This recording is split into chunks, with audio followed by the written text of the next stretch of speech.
à tous, je suis Sarah, la présentatrice de cette émission. Aujourd'hui, on va pas commencer par l'éphémérie.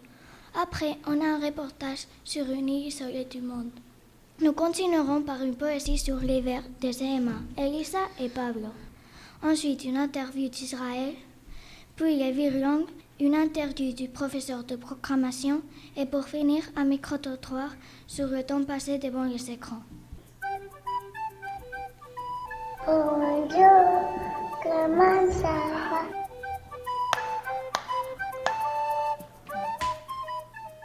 Nous allons commencer par l'éphémérie. Bonjour Thelma de CPA. Bonjour, aujourd'hui nous sommes vendredi 31 janvier. Merci. Nous continuerons par un reportage sur une île isolée du monde fait par Marcos et Nicolas Puente de CM2A.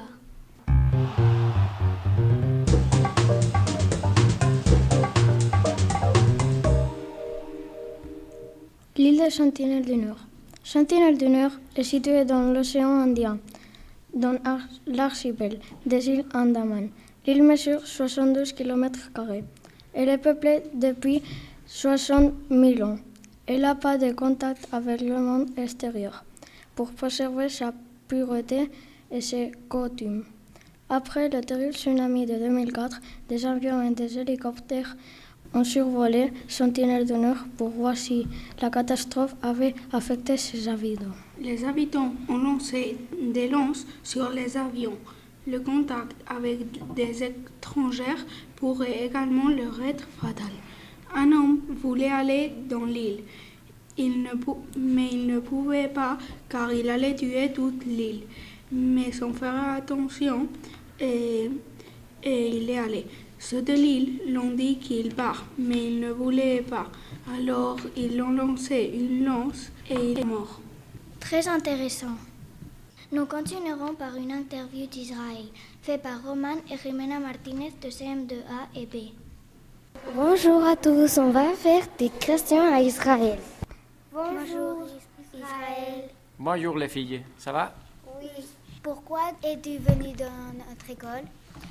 Oui, bon, je suis venu dans votre école parce que maintenant je suis en train de faire mes études pour devenir maître, prof. Et alors, je dois passer un stage.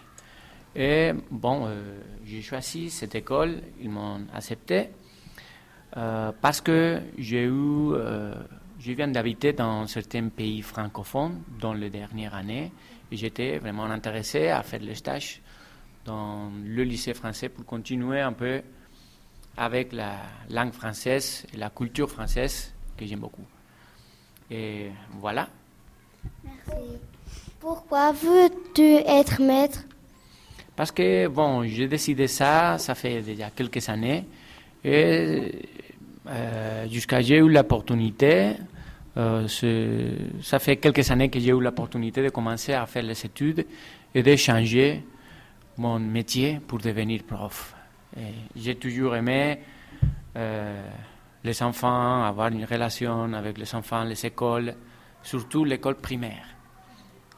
Et quand tu étais petit, tu voulais être maître? À l'époque que j'étais à l'école primaire, non, pas forcément. Mais quand j'étais au lycée, déjà un peu plus âgé, oui, je pensais à devenir prof, mais je ne savais pas exactement de quoi. Mais après, tu commences à te faire l'idée de quoi, surtout à la fin, j'ai choisi de devenir prof pour des élèves de primaire. Est-ce que tu aimes notre école? Oui, j'aime beaucoup le lycée français. J'avais déjà quelques informations sur des lycées français, mais pas en Espagne, mais ailleurs, en Afrique notamment.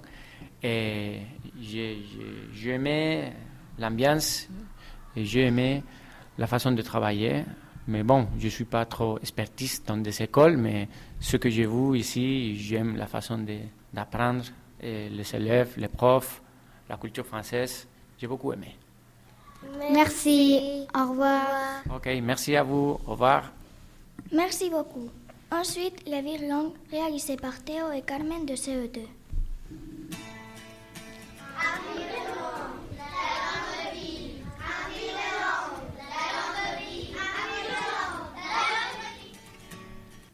dragon gradé dégrada un gradé dragon.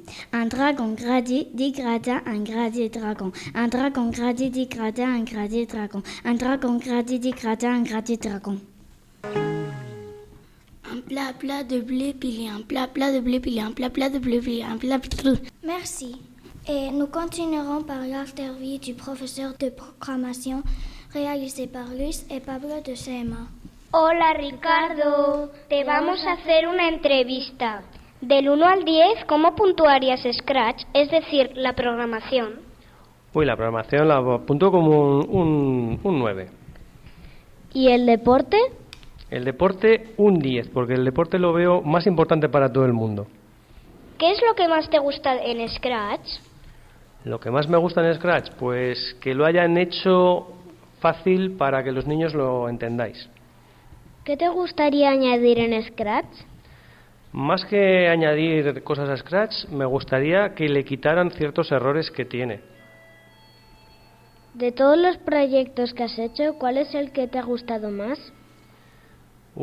Es difícil la pregunta. Ahora recuerdo uno que haremos nosotros en clase que se llama Tron y que consiste en una competición de naves espaciales. Seguro que os vais a divertir con él. ¡Qué guay! ¿Qué programa de programación te gusta más? Pues mira, estoy enseñando a los niños más mayores Unity, que es para construir videojuegos en 3 dimensiones. Y la verdad es que se lo pasan muy bien con ese lenguaje de programación.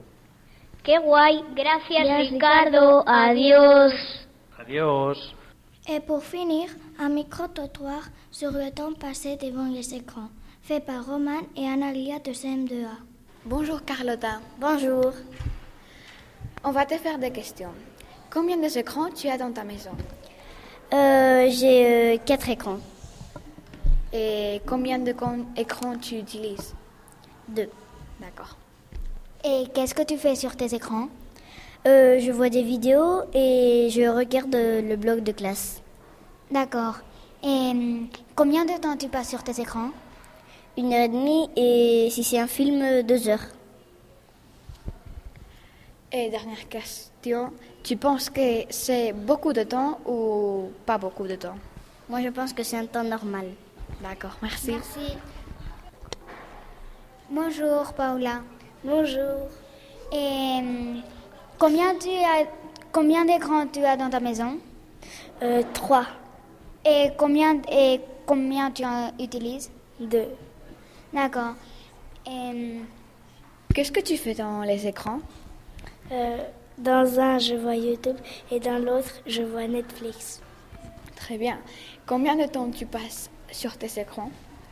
1 heure et si c'est un film, 2 heures. d'accord. Et est-ce que tu penses que c'est beaucoup ou pas beaucoup? Que c'est un temps normal, peut-être. D'accord. Merci. Bonjour Lola. Bonjour. Combien d'écrans tu as dans ta maison? Moi, dans ma maison, je n'ai pas beaucoup. Mais par exemple, mes sœurs ont besoin pour faire ses devoirs, donc j'ai beaucoup de portátiles. Et j'ai un ordinateur principal pour que mon père et ma mère regardent le journal et tout ça. Mais oui, ça. Combien d'écrans tu utilises? Moi, je n'utilise pas beaucoup, puisque j'ai beaucoup de choses à faire pendant la semaine, donc je n'utilise pas beaucoup. Mais quand tu y vas dessus, tu passes combien de temps? Et je ne passe pas beaucoup de temps, je passe comme, je sais pas, 3/4 d'heure ou une chose comme ça. D'accord. Et tu penses que c'est beaucoup ou pas beaucoup?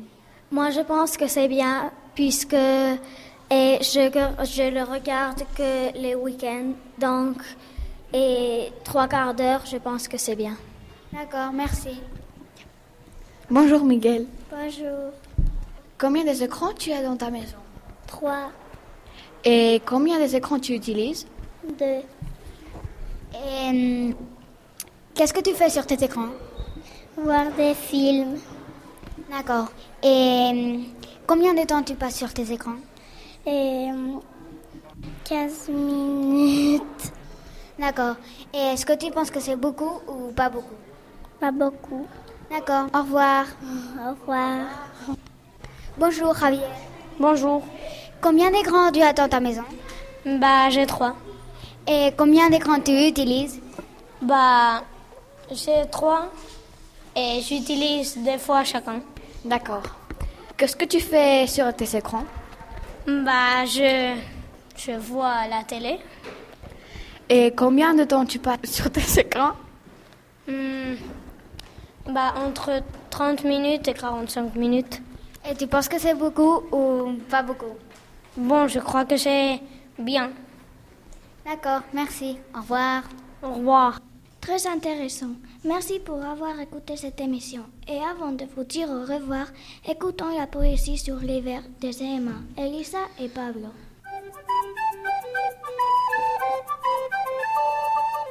L'hiver, l'hiver, s'il tombe de la neige, le chien blanc a l'air beige.